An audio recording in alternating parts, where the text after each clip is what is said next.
Le Mali respire profondément la vie et les longues files d'attente seraient bientôt des souvenirs pour les populations, particulièrement celles de la capitale, comme promis par les autorités de la transition.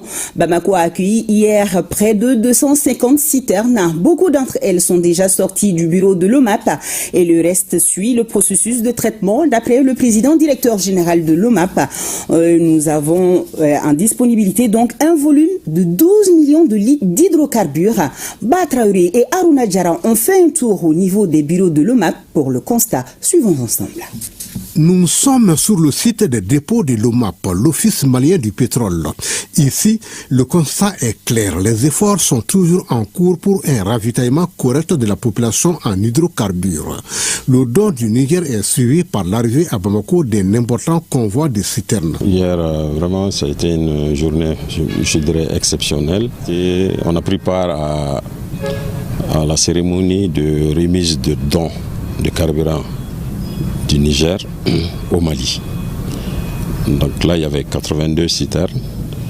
Et c'est après qu'on a reçu aussi un autre convoi de 168 citernes. Donc ces 168 se sont ajoutés au premier convoi de 82 citernes.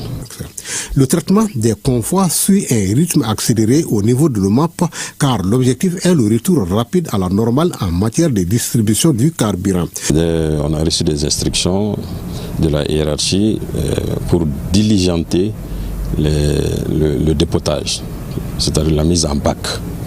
Donc, aussitôt que la cérémonie a pris fin hier, on s'est mis au travail en commençant le déchargement de ces camions, de ces citernes dans nos différentes cuves que vous voyez derrière.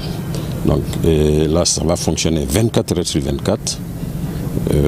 Donc pour que vraiment que tout soit diligenté et que le plus vite possible que les produits soient mis à la disposition. Selon le président directeur général de l'OMAP, les deux derniers convois arrivés à Bamako nous donnent un total de 12 millions de litres de carburant.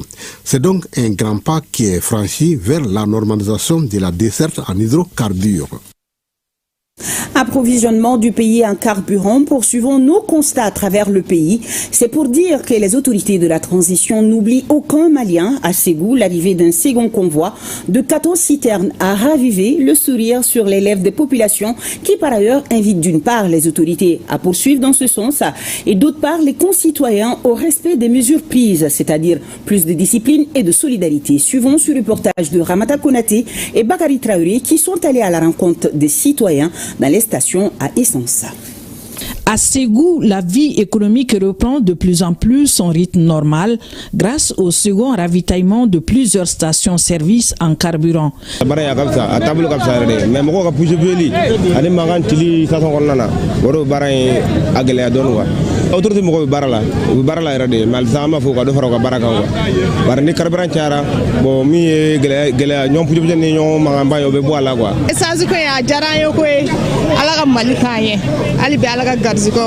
abin fanye mune kolla ta ci anda kuma fama ne kolla ta ma koy a semaine wara me kolla ta dam ne sa si sora jaranye ne ptadi fama ta dem fenu bla ay rabe ta ga chula la isan sigo ngon ne na depuis so mara fe ne bien no fo si sa ne ngon ya so on est patient, on est là depuis quelques temps, à peu près 2 heures de temps. Mais apparemment ça va. J'espère qu'on aura les carburants. Je suis presque arrivé à la station. Sous le leadership du gouverneur, des mesures prises par la commission régionale de suivi de l'approvisionnement et de la distribution des hydrocarbures dans la région semblent aussi faciliter l'accès de la population aux liquides précieux. Parmi ces mesures, l'interdiction de servir les engins tractés, la quantité plafond en fonction du type d'engin, la priorité aux personnes vivant avec le handicap et celles âgées.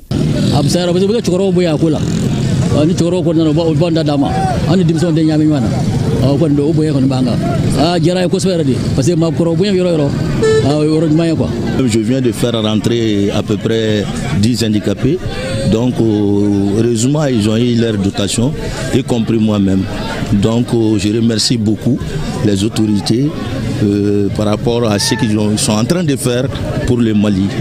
Vive le Mali, vive Assimi. 2000 francs par Jakarta.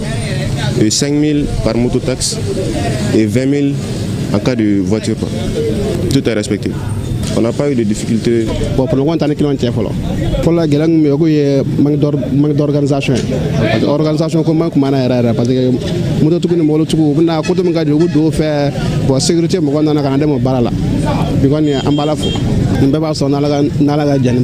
D'autres comportements et attitudes pourront renforcer la volonté affichée des autorités en matière de bonne distribution du carburant. Je demande aux Maliens d'être patients et courageux.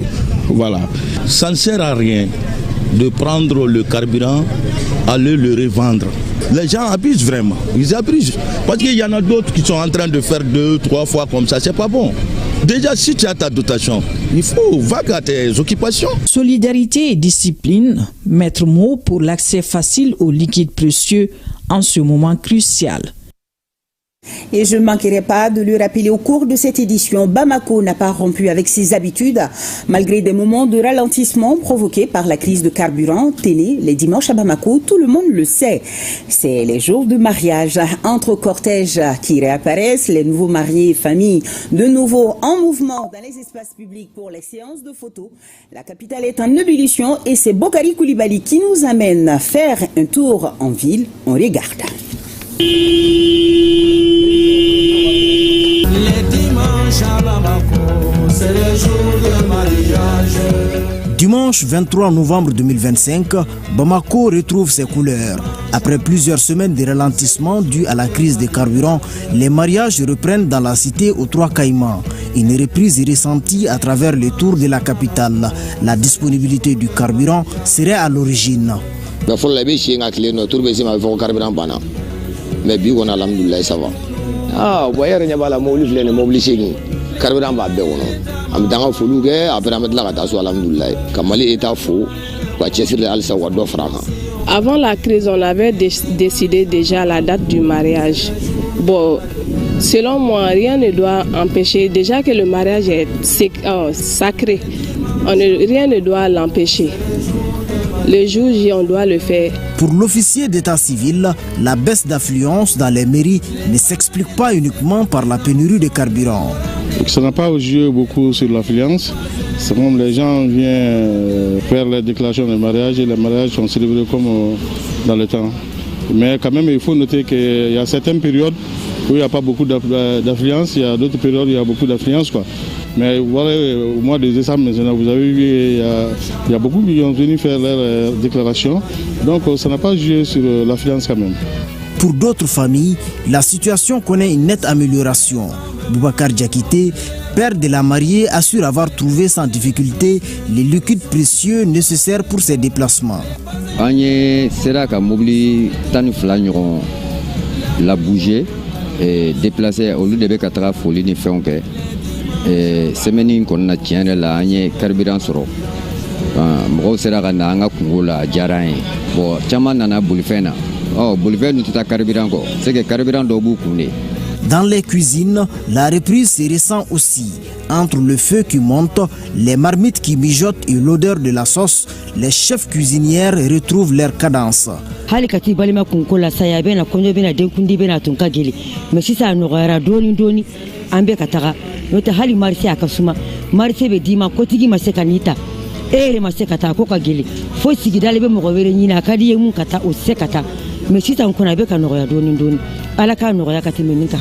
À la cité administrative, l'ambiance est électrique.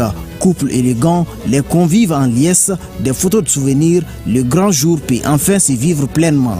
Mais il faut les faire parce que quand nous codons, à Bébora, il s'agit d'une journée Kabato et Kalokelen donné, ou commencer à s'assigner une abla pour que ça soit fait un jamboulou. Nous avons barré de Nagono parce que Bé s'agit sur le journal. Alhamdoulilah, ça c'est donné une Bé sur un événement jamboulou. Kun filɛ kun ka gɛlɛn ni bi sanjugu la mais bi a ka nɔgɔn bi alhamdulilayi yɛrɛ so kun ka gɛlɛn dɛ mais bi kɔni alhamdulilayi yɛrɛ an bɛ ala fo bi an bɛ ala barika da sanjugu la a ka nɔgɔn bi yɛrɛ de hali dimanche ni mardi bi an bɛ se k'a kɛ tuguni sabula esansi b'an bolo an bɛ ala fo k'ala barika da. Malgré les rumeurs de blocus, Bamako respire. Les cortèges circulent dans le respect, les familles se retrouvent, le carburant est accessible conformément aux engagements pris par les autorités maliennes. Dans ce contexte, l'on pourrait dire que le carburant est tout simplement l'essence de la vie.